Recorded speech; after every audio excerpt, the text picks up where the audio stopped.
Well folks, here we are. It always flies by and we're already on the last day of Special Projects Pack number 15. This time, of course, a vehicle which I would say is probably more surprising that I haven't already done it at this point. Of course, we've worked our way through a couple of different BMW GTS models. This time, one of many people's favourites, the M4 GTS. Now, of course, a massive amount of people, a colossal amount of people in fact, have done liveries for this car, so this one might not work for everyone, especially because I am partially colourblind, as some of you know. So this one looks right to me, which doesn't necessarily mean it is. So if you think that a certain vehicle looks better or more accurate, then by all means go for it. If you agree with me and like the look of this one though, then of course you can grab it and support the player down in the description. I also like in particular their choice of number plate on the car as well. Now as far as the build, as far as the parts, it's a fairly high class car. As you can see, 633 points is quite hefty.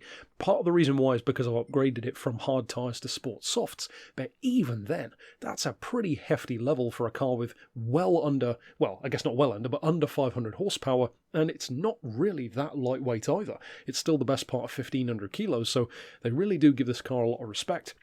Now, as far as the parts, you want your sports pads, the stage 1 weight. Of course, the tyres are down to you. If you want to have it lower or just a different vibe from the car, then of course you don't have to fit softs. As far as the club sports, we've got the sports clutch and flywheel, the power restrictor and the ballast. For the semi-racing, we've got the crank. Of course, that's overkill, but we do need to increase the power without going too crazy on turbos and stuff, if at all possible. Although, saying that, I do have the turbo. So, we've got the fully customised ECU as well. The limited slip diff, of course, the height adjustable sports suspension.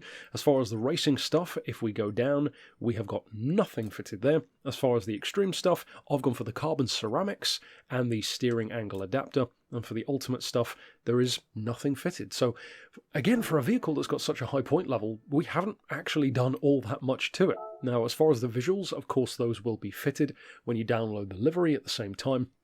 And as far as the actual tuning side of things, you can see 492 horsepower. I think the real car has, it might be 493, but as I've said before with some other builds, once you start getting into that really specific OCD kind of territory, not that there's anything wrong with it, you can end up sometimes either just fitting loads of parts that you then can't take off, just to try and get it restricted in the exact right number, and then sometimes that can throw off other stuff, like having to restrict the engine too much, or having a wildly different amount of torque in comparison to its power, all that kind of stuff. So I prefer to avoid that, even if it means it's maybe 1 horsepower out, but each to their own. As far as the suspension, we've got the ride height on 120mm front and rear, 1 on the anti-roll, 25 and 45 for the dampers, 2.05 for the springs, so certainly nothing crazy there, 1 degree of camber, so also not too insane.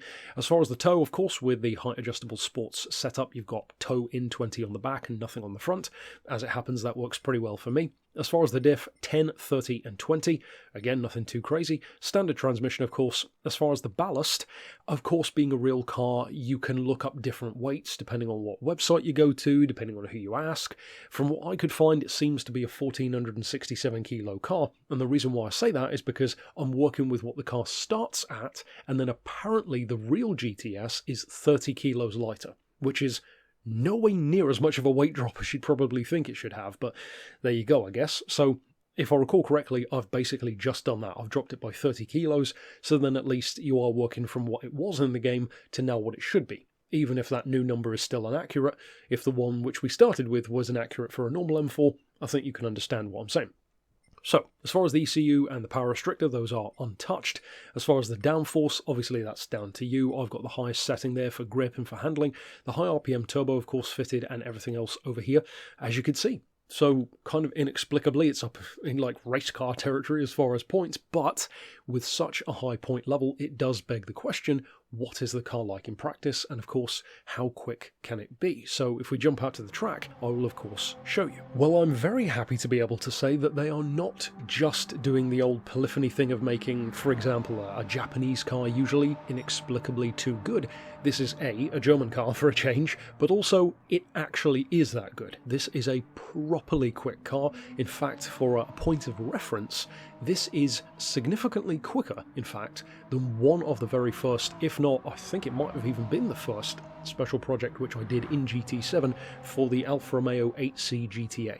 this car is quicker than that, so it certainly, at the very least, is in really good company, considering that that car was built to be a rival to stuff like this, so it's good to know that it compares well against it. In terms of using it, there are no notes. It's just great. It's smooth, it's well balanced, it's very forgiving. Of course I can't say it without tooting my own flute about all this stuff, but it honestly does feel, as you would kind of hope a GTS would, like a baby touring car. And that's kind of the vibe that you would want from a car like this, either a baby DTM car or a baby GT3 car, and given how close the regulations between the two are these days, you know, Super GT and DTM in particular, well, it kind of makes sense that it should feel like something along those lines. So if you do decide to use it, I mean, if you're a GTS fan, surely you've probably already got a build anyway, so it might be curious to compare it to your own. Of course, if you decide to go for this player's livery, show them some love. Likewise, if you go for a different one. And of course, with only one build remaining, stick around for that later on today. I hope you've enjoyed the week so far, and of course we will close it out with that one. But for now, thanks for watching.